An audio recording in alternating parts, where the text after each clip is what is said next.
Once upon a time, in a remote village, nestled deep within an ancient forest, there lived a woman named Ellara. To the villagers, Ellara was both enigmatic and unnervingly captivating. Her beauty was ethereal, her eyes a haunting shade of emerald, and her smile, though rare, held secrets that no one dared to uncover. Despite her allure, whispers of dread followed her wherever she went. For every 4 months, a strange phenomenon occurred within her household. Ellara had 5 children, each as enchanting as their mother, but shrouded in an air of melancholy. They rarely spoke, and were seldom seen playing with other children. Every 4 months, the children would disappear from sight for days, and when they re-emerged, they seemed drained and listless.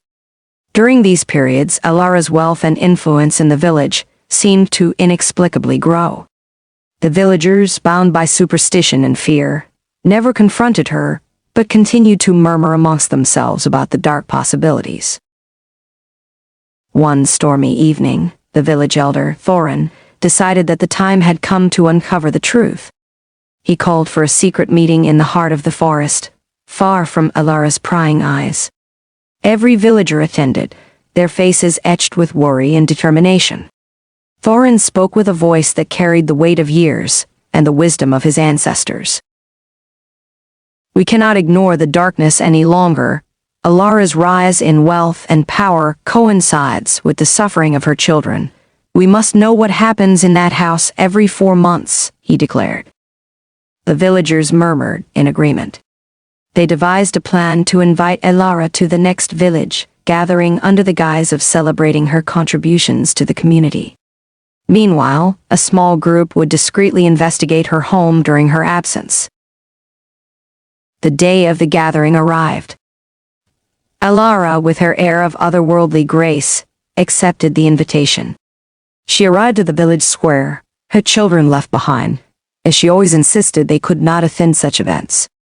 The villagers greeted her with forced smiles and concealed trepidation. As Ellara mingled with the villagers, Thorin and a few trusted men made their way to her house. They searched every room, looking for any clue that could explain the children's plight. In the basement, they found a hidden door, heavy and old, locked with intricate runes. With great effort, they managed to break it open. Inside, they discovered a chamber filled with dark, arcane symbols and artifacts. At the center was an altar, stained with what looked like blood. Thorin realized with horror that Ellara had been performing dark rituals, using her children's life force to gain wealth and power.